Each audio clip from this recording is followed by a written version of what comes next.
Is Tom Ellis. I'm going to talk about Haskell programs, how do they run, demystifying lazy evaluation. If my talk had been Haskell programs, how do they look, then it would have been very quick. The answer would have just been, they look beautiful, they're lovely. If the talk had been Haskell programs, what do they calculate, then it would have been a short talk about Haskell's compositional semantics, how everything neatly fits together, and you can compose smaller programs into larger ones and calculate results that you understand where they came from. But this is Haskell programs, how do they run? Haskell is a lazy language. What does this mean? Well, actually, it's a bit of a mystery. You can say a few things about lazy languages. You can say that they involve graph reduction. You may hear the term redx. You may hear about weak head normal form and constant applicative form. You may hear that lazy evaluation is about delaying computations until they're needed. You may hear things about call by need or call by name. But what do these really mean? This is all a bit of a mystery. It's taken me a while to understand how Haskell programs execute, but now that I've understood it, I actually find it's really simple. So what I want to communicate to you today is a simple way of understanding how programs in Haskell work. The misunderstanding of this can lead to quite a lot of problems in terms of particularly resource usage in Haskell. If you're not quite sure how things are being evaluated, then this lazy evaluation can mean that sometimes you get what we call space leaks, unexpected large amounts of memory being used by your program. But if you follow the rules that I'm going to present now, then you should hopefully understand a fine level of detail, but in a very general way, exactly what resources are being allocated by your program, what memory is being used, where it comes from, and how to fix any problems that may arise.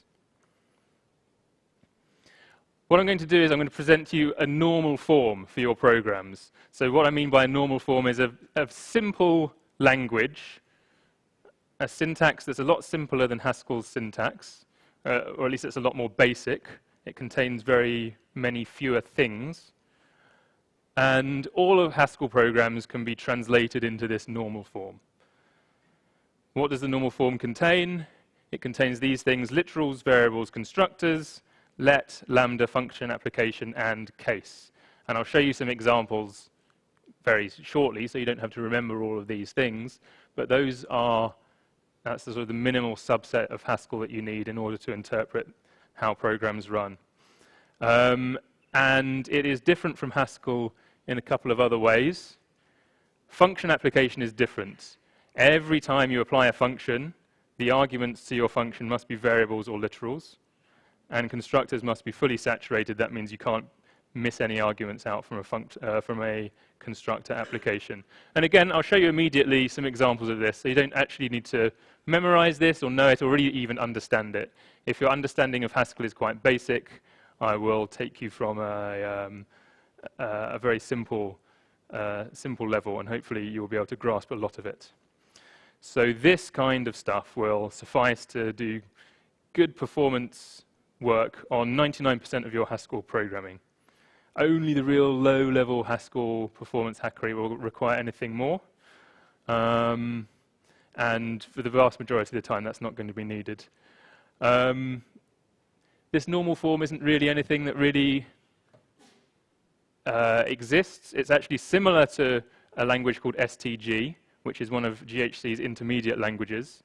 And if you're interested in that, you can come to David's talk, 2 talks after this one, where he'll explain more about that.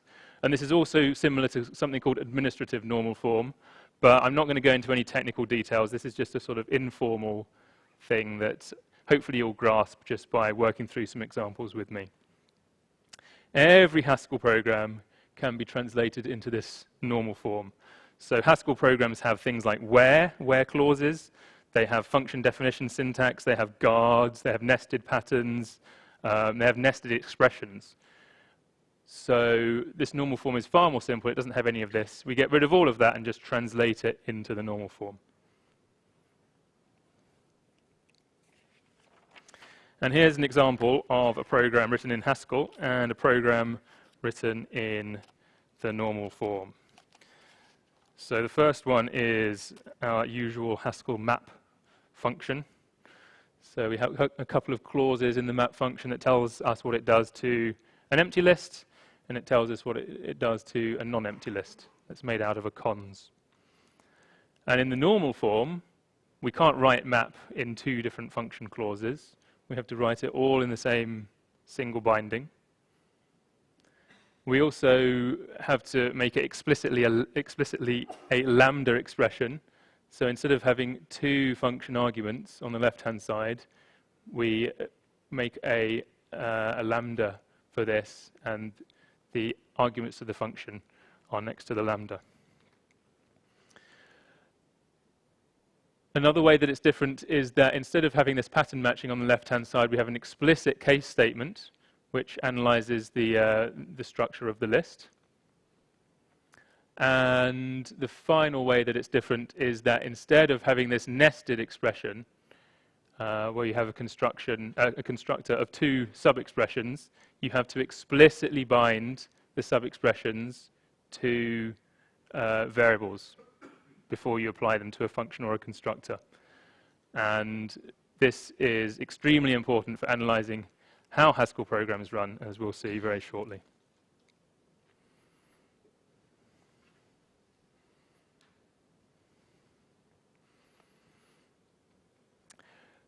So, in order to understand how Haskell programs evaluate, we need to have an idea of what they evaluate to. What is the result of running a Haskell program?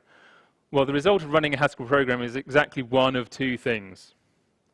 So it's either a fully saturated constructor, so that is the constructor of a Haskell data type, along with arguments for each of the fields of that constructor. And under constructor, I'm also including primitive types like just machine integers, booleans, floats, whatever. Or it's another thing, which is a lambda expression. So you evaluate until you get a result that is a lambda expression that's expecting some further arguments. And we'll see how this works in a second. And in fact, if you've heard of weak head normal form, this is more or less what weak head normal form means in Haskell, one of these two things. The concept of weak head normal form is more a theoretical thing from the theory of lambda calculus. What I really want to present is an operational and physical thing that's actually happening somehow in your machine. So this is less a mathematical definition, less a theoretical definition, and more a direct practical one. So how do we evaluate to this thing? This slide is extremely dense. It basically contains the entire recipe for evaluating any Haskell program. So don't worry if you don't grasp it all at once. Don't worry if some of these ideas are kind of going over your head a bit, because we will see in much greater detail how this stuff works by going through some examples. So firstly, let's just say that literals, lambdas, and constructors are already evaluated. If you try to evaluate them, the evaluation will terminate immediately, and it will say, that's the result. The result is exactly what we started with. The next type of Haskell expression we might try to evaluate is a let expression. So if we have an expression which is let x equal some expression, and then in the body of the expression, we evaluate this as follows. We create a closure on the heap for the expression e. That means we allocate some memory in our computer, and we move into that memory, right into that memory, the data that corresponds to the expression e. And then we make a pointer, a machine pointer, to that block of memory, x. So x contains a number, which is the address of that block of memory where we've written e into. And then in the body of this expression, every time we mention x, that's referring to the block of data that we just wrote into memory, into the heap. The next thing we might try to evaluate is a variable. So a variable that we've bound with a let. What do we do when we want to evaluate such a thing? Well, as I've just said, x is a pointer to a closure. It's a pointer to a block of memory in our machine. In order to evaluate it, we look up the block of memory by following that pointer x, and we evaluate the expression that was stored there in that block of memory. Once we've finished evaluating what was stored there, we then overwrite the original expression e with its value. And this is exactly what memoization is, and this is essentially what it means. Well, this is an essential ingredient of lazy evaluation. Once you've finished evaluating an expression that was bound to a variable, when you've done that, you get its value, and then you overwrite the expression with the value so that you never have to evaluate it again. If you come and evaluate it a second time, it's already there for you. So this can save a lot of computer time because you never evaluate the same thing twice. The next thing we might try and evaluate is a function application. So a function application looks like a function name f and an argument a. What we first have to do is we have to evaluate f, because f itself may not be a fully evaluated thing. It may be a block of code that eventually returns a function. So we have to evaluate f first. Evaluating f means that we evaluate it until it is a lambda. That means until it is something that expects an argument and then can continue evaluating once you provide it an argument. So we evaluate it to a lambda, and the lambda has some argument x. Well, we were applying f to the function a, so we substitute a into the body of the function, say for example e, and then we evaluate e with a substituted into the body. The final thing we might come across is a case statement. And that looks like this, case E of some alternatives. When we come across this, what we have to do is we have to evaluate E to see which alternative it matches. So we proceed to evaluate E. It'll come back with some constructor, and we check which constructor it is. The alternatives give you possible alternative code blocks to follow for each constructor. So you see which one it matches, and then you follow one of the alternatives. So again, that was very, very dense, and I've skimmed over that quite quickly. I could have spent a lot more time on that than I did, but it's going to become clearer now that when I go through some of these examples. So you don't need to hold that all in your head at the same time. What's very, very important to realize is how memory resources are handled by evaluation of these expressions. And there are two key things to remember. The first thing to remember is that the only thing that can allocate on the heap is a let statement. The second thing to remember is that the only thing that consumes stack space, or at least the only thing that consumes stack space in a way that we really care about, everything else is more or less trivial, is a case statement while it's evaluating its scrutiny. And the scrutiny is the thing that you run case on, so you say case of the scrutiny, and then provide the alternatives. The reason it consumes stack space is that you have to proceed to evaluate the scrutiny, and then you have to jump back to this case statement once you know what the scrutiny evaluated to, so that you can choose which alternative to follow. So the machine is going to store a return address on the stack, evaluate scrutiny, and then look at the top of the stack to see where to go back to afterwards. So I am going to go through an example of an evaluation.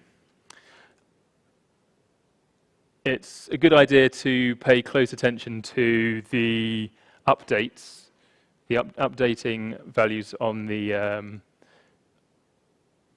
heap here, because that's possibly the thing that's most likely to go unnoticed if you're not following carefully. The evaluation is going to use these two functions, repeat and head. In Haskell, they're not too different from the way you'd write them inside this normal form. You just more or less replace function bindings with lambdas and maybe a case instead of some pattern matching. But other than that, it's very similar to Haskell. The other thing that's going to be involved in our evaluation is this map function, which I introduced earlier. So we've already seen how that was translated from Haskell into this normal form. What we're going to evaluate is this expression here. So we are running repeat on 10 plus 1. So that's going to make an infinite list of 10 plus 1. I'm going to map over this function, which is adding every element to itself. So more or less doubling it. In practice, doubling it. So every element of the list is going to have this function run on it. And then I'm just going to take the first element of the list with head. And in normal form, this program has to be written, as you see on the second half of the slide. You have to bind each sub-expression, including the functions, to their own identifiers. So instead of having a nested expression where this lambda is inside the nested expression, we have to bring it into its own identifier. So the first rule that we apply when we evaluate this is the rule for let, because let's at the top level. What let is going to do is it's going to say, I have these four let-bound things.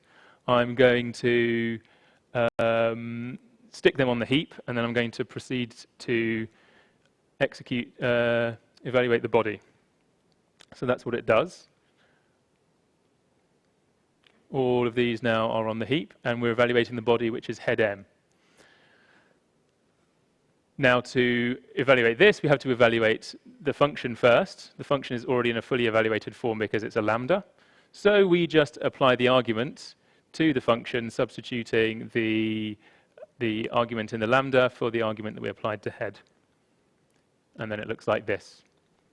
Now we're in the case, and case says I have to evaluate my scrutiny, which is M.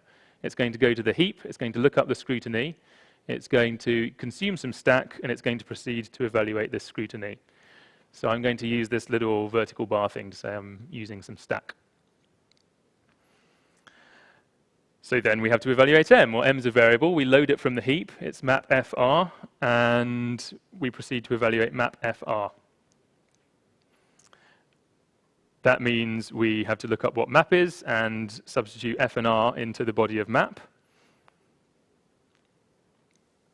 The first thing that the map is going to do is that it's going to run case on R.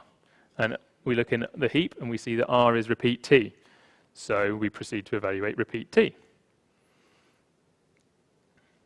That means we have to load the definition of repeat and substitute T in for its argument. And that was the definition of repeat.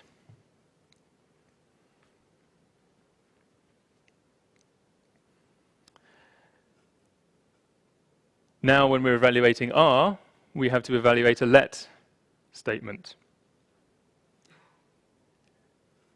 That means we have to create something on the heap. In this case, it's t cons x's, and we refer to it with this pointer x's.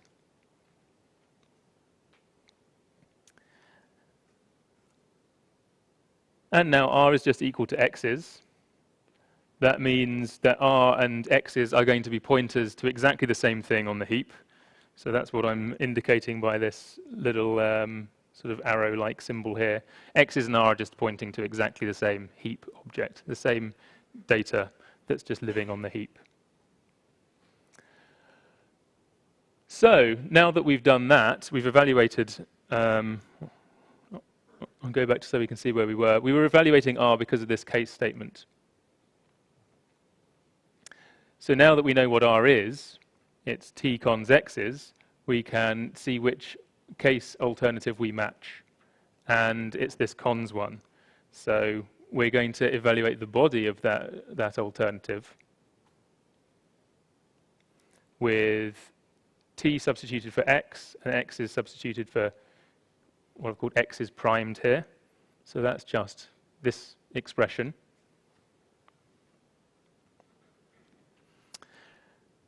And again, we are in a let statement. So that means that we are going to create two things on the heap called first and rest. And then we are going to proceed to evaluate the body. So here we allocate first and rest on the heap. And then we evaluate this. This is a constructor, a fully applied constructor. So we're finished evaluating M. And yes, another thing that's happened here that I forgot to point out is that at this point, M is some block of code that we run to find its value. Once we finish evaluating it to first and rest, we update what M was on the heap with its new value. So we've overwritten its block of code that generated it with its value. And then we can unwind the stack again and proceed to evaluate this case statement. So we're going to evaluate this particular branch, which is in fact the only one in practice, with x bound to first and x is prime bound to rest. Well, that just gives us first. So we've well, we're a little bit more than halfway through the evaluation of this function, but already we've seen a lot of concepts come in that we wouldn't necessarily think through if we were writing a Haskell program. When we're writing Haskell, it's much more tempting to think kind of algebraically and more mathematically, and think what are the calculational results? What do I end up with? Not think about how these things actually work. So that's again quite a dense little tour that I've taken you on, that we're part of the way through. And if any of you want me to go through in any more detail, do just say, and I can explain stuff in more detail, because there's a lot to take in. So now we'll proceed to evaluate this first. Well, we load it from the heap. It's f of t. We've already evaluated f, and t is this expression 10 plus 1. So we substitute t into the body of f. Now we need to evaluate t. Now, there's something I didn't tell you about plus. Plus is, in Haskell, is written in terms of some sort of underlying C library plus. Well, probably a C library, some native plus that lives on your system somewhere. And it doesn't know anything about lazy evaluation, so before you give it some integers, you have to make sure these integers are actually fully evaluated. So this isn't quite the whole story that I'm telling you, but it's essentially what you need to know to understand this. When plus evaluates, it has to evaluate its arguments first. So that's why we proceed to evaluate t. It's 10 plus 1. Well, that's just 11. We overwrite the 10 plus 1 that was in t with an 11, and then we're done evaluating t. We can put that back into first, and at this point we notice that both of the occurrences of t in first, we previously had this one, are 11 at the same time, because when we evaluated t, we overwrote t with 11, and although t was mentioned twice, we only had to evaluate it once.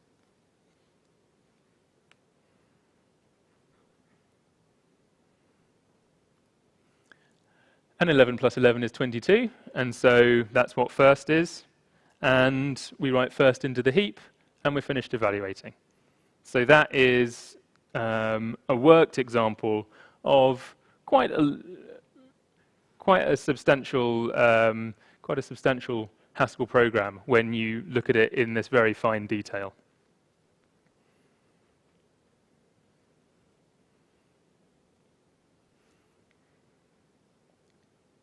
Now that we've seen this, I can introduce you to perhaps more subtle but smaller example which is to do with sharing in Haskell. And this is one of the things that can give rise to unexpected memory usage. If you have a simple Haskell function like this +1 that just adds 1 to a value, then we can see that it shows an example of eta equivalence, which is a concept in Haskell which essentially means if you have an argument to a function and that argument is only used as the argument to another function, both of them being the last arguments, then you can just get rid of them, and these two will evaluate in exactly the same way. Well, one thing that's a little bit confusing in Haskell is that if you have a where clause, this kind of syntactic transformation doesn't happen in exactly the way that you might expect. So here we're trying to enumerate elements of a list by zipping them with the integers from this increasing lazy list here.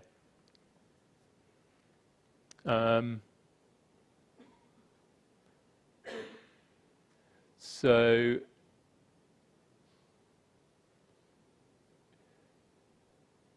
these two don't actually evaluate in the same way, despite them looking like they're an eta reduced version of one another. The reason being that this is how they get translated into our normal form.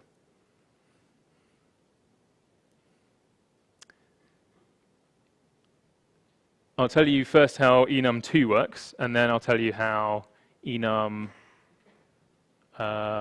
works.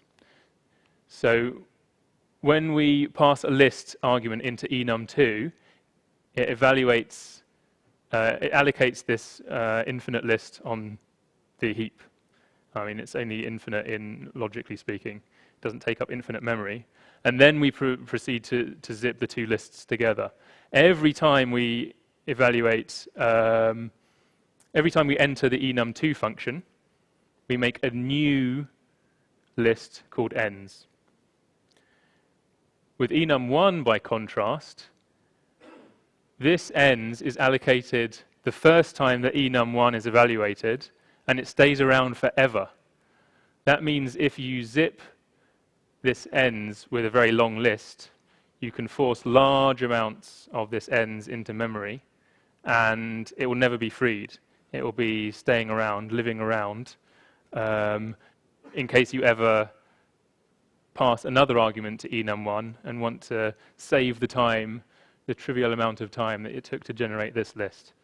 So if you're not careful about how you use lazy evaluation, you can keep things around for a lot longer than you expected.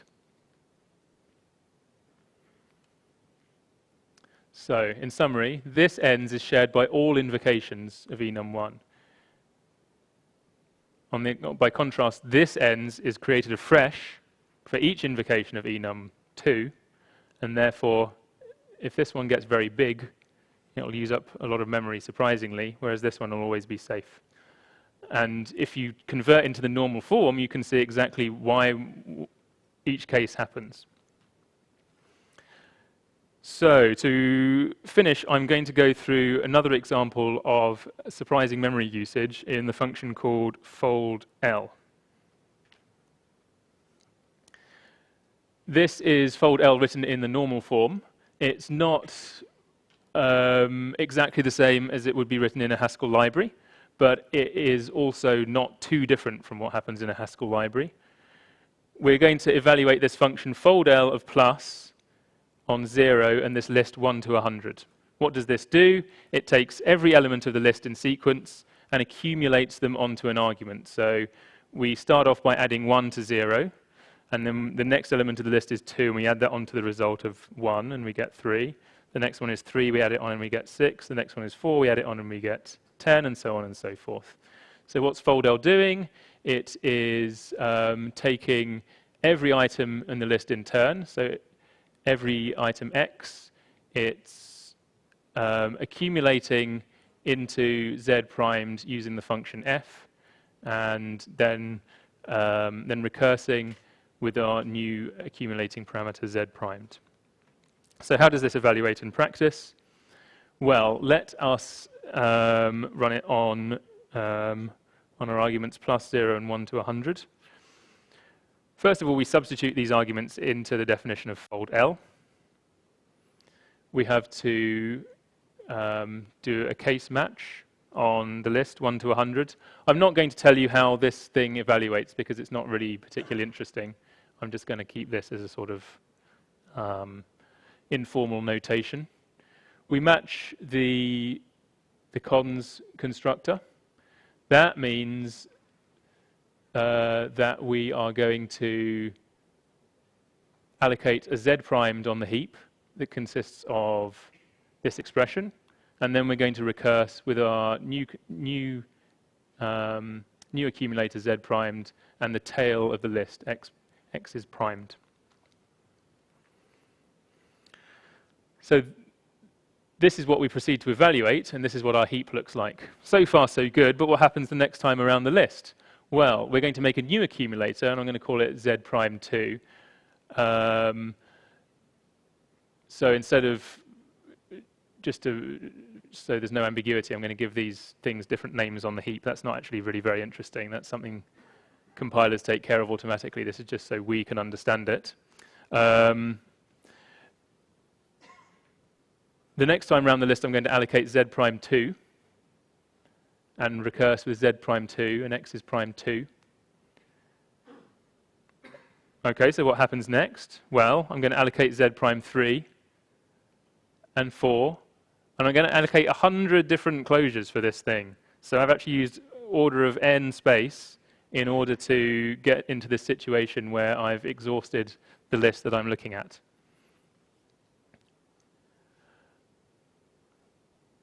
And this isn't even the worst of it. So I wanted to just add up 100 numbers, which could have been done in constant space. And now I've used order of n space, but it doesn't even stop there. Now what's going to happen is I'm going to evaluate the accumulator, and the accumulator was z prime 100. Well, that says add 100 to z prime 99. At this point, we've got a very long chain of closures on the heap that are pointing one to another. And this is what you may have heard of as building up a long chain of thunks. This is one of the things that we might see when we cause a space leak. So to evaluate z prime 100, I need to evaluate its code, but that means I need to evaluate z prime 99. So at that point, I'm going to consume some stack space and evaluate z prime 99. And then to evaluate z prime 99, I have to evaluate z prime 98, and so on and so forth, all the way down to z prime 1. So I've now used 100 levels of stack. So I used the heap to allocate 100 different closures. Now I'm using 100 levels of stack to evaluate them, and this is all completely redundant. We didn't need to use this much at all. Well, what happens? We now add 0 to 1 and get 1. We add on the 2 and we get 3. And finally, only now, can we fully unwind the stack. So that was extremely wasteful in terms of memory usage. What could we have done better? Well, there's a strict version of fold L, and it's called fold L primed. And it looks like this. Oh, I should just say quickly, by the way, these kind of space leaks are, well, they're quite notorious in Haskell, really. And the next talk in this very room is going to be by Neil Mitchell, and he's going to give you a very convenient way of tracking down this kind of thing. So we can see what's going on when these space leaks happen, but it's not always easy to work out where in your code they're coming from. You can't trace your entire code base in this way that I'm saying, because it's just far too complicated. So in the next talk, Neil will give you a tool, a way of working that will help pinpoint where space leaks are coming from. So how do we fix them when we've got them? Well, we can use a strict version of fold L called fold L prime. And what does it mean to be strict? It means that instead of allocating a closure on the heap for this z prime with let, what I'm going to do is I'm going to use case to instead evaluate it. So I just evaluate it on the spot. It's a small integer. I may as well evaluate it because it's going to be quick to evaluate, and I don't want it to take up a lot of space on the heap. In Haskell, you would actually use this sec function instead of case. They do the same thing. In Haskell, case where you don't give it any patterns doesn't actually do anything at all, which is kind of a bit weird. This normal form is a little bit more consistent. So case here means we evaluate this expression each time round the loop. And there we're not going to get any large memory usage, which we'll see how that works just now. Well, we start in exactly the same way, but when it comes to this expression here, we evaluate it straight away. So we follow the case branch to fold L primed. We have a case expression, and it's got this expression as its scrutiny, our first addition. So we evaluate it and get 1, and then we substitute that 1 back into the call to fold L primed, and nothing new has gone on our heap. We've just got the tail of the list. We don't have any integer valued expressions there on the heap. What happens next? What happens next is that, so I haven't written out explicitly the case again, but every time round the fold L loop, we just accumulate an evaluated integer into this argument. And so then it proceeds to evaluate in constant space. And finally, it will return with its result. There's one other way we could have done this. There's one other way of aggregating a function over a list, and that's a fold R, a right fold, and that has the following code. What would happen if we had written our sum using a fold R instead of a fold L or a fold L primed? I'm just going to go over this fairly quickly and not in too much depth, but the answer is it would be a space leak in a slightly different way. So we proceed to do a case on the list, as in the last two examples. We match the cons, and so we evaluate the body of the cons alternative here. And the first thing that this does is it allocates a on the heap for the recursive call. So then we proceed to need to evaluate a plus. That means we need to evaluate the rest 1. And so we push onto the stack, we consume some stack and evaluate rest 1. Well, rest 1 is another call to fold R, and that is going to do exactly the same thing. It's going to push onto the stack, and we're going to push onto the stack a total of 100 times. So again, we're going to use a lot of stack space, and we're going to use a lot of heap. The heap doesn't even fit on this slide, it's so big. So it's bad in a slightly different way, but in an equally bad way to the first fold L example. Only once we get down to the bottom can we proceed to unwind that stack.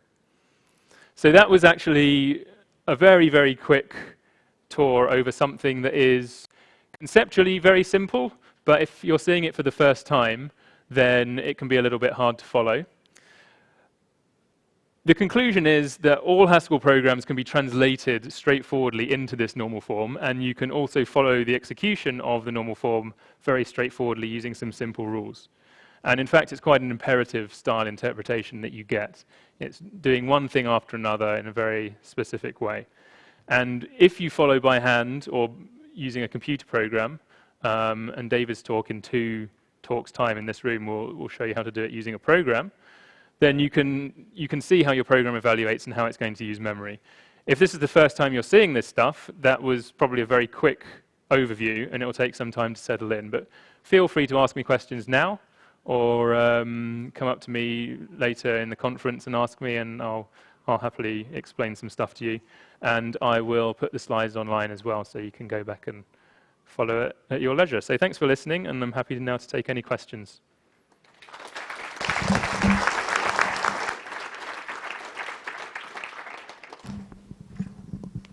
Does anyone have any questions?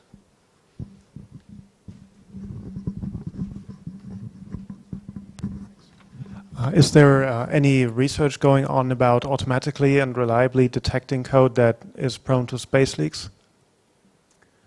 I don't really know anything, perhaps specifically of the kind you're referring to. There is code in GHC itself that will rewrite code like fold-L into code like fold-L primed. So it can, with its strictness analyzer, it can detect when it's better to actually be more strict and evaluate things earlier. So it already does some of that, but it's only at various optimization levels. The work that Neil's going to tell you about is not really automated, but it's the kind of process that could be automated. But besides that, I don't know if anyone's looking very hard into these questions, really. Okay, thanks.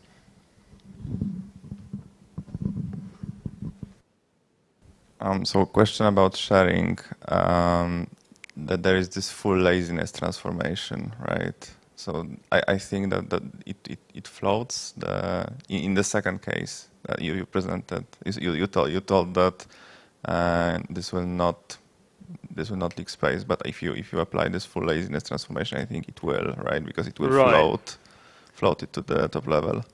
So in exactly, the full laziness transformation is a transformation that translates exactly between these two cases that I talked about. So enum2 is an example that has no space leak.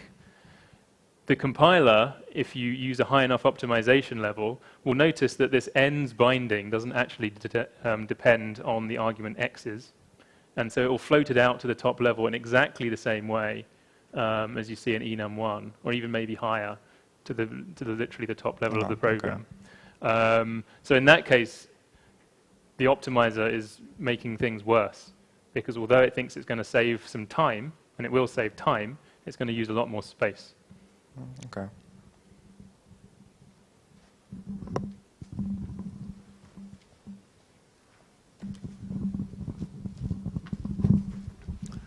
When I write my programs, I use shadowing a lot. So I'm hoping that you could say something about static scoping. So I'm wondering how this is achieved. Sorry, I didn't fully understand in terms of what specifically? I would expect that as part of evaluating a closure, in a sense, the original bindings are active at the time that the closure was created. Or it could be that that as part of the translation to your normal form, there's some variable renaming going on. So I don't think there should be any variable renaming going on in the translation to normal form. I think the sharing that you're hoping to get will be exactly because of this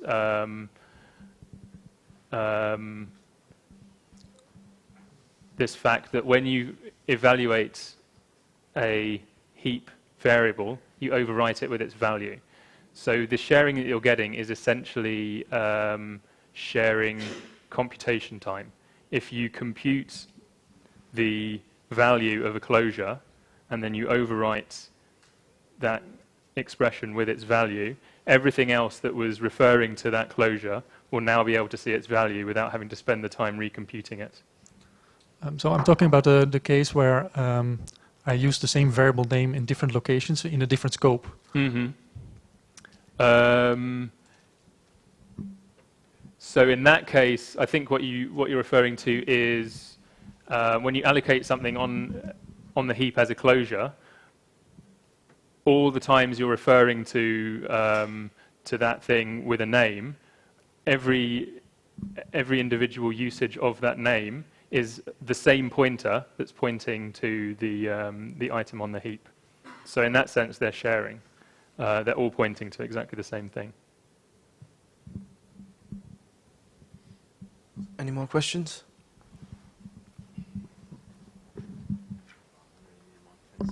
Hi there, thanks Tom for the chat. I'm quite new to Haskell, but the closure issue, when you overwrite the expression or variable with its value, are there any performance degradation in terms of moving memory around?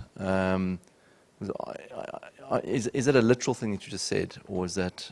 Yeah, it is literal. It overwrites it at exactly the same address where the start of the original closure was.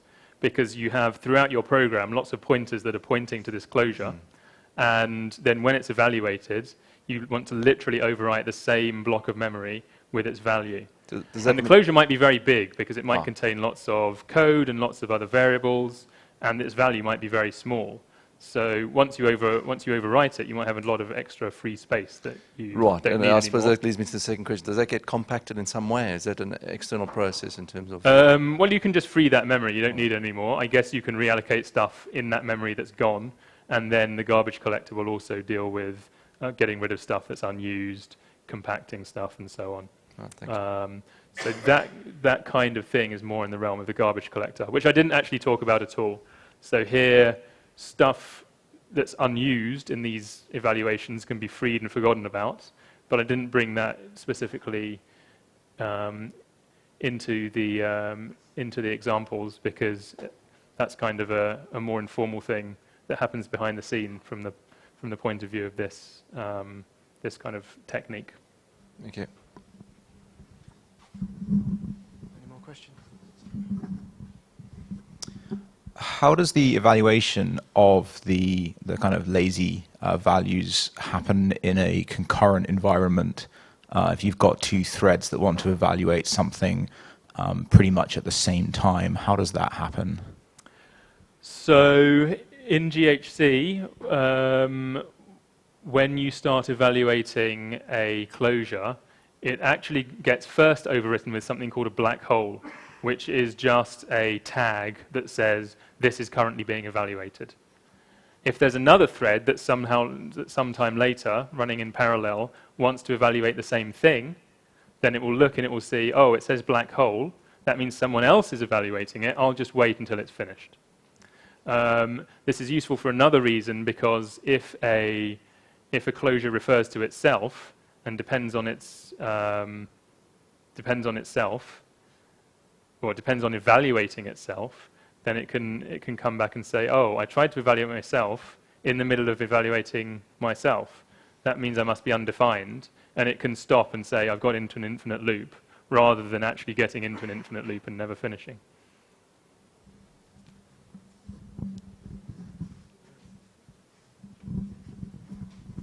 Thank you.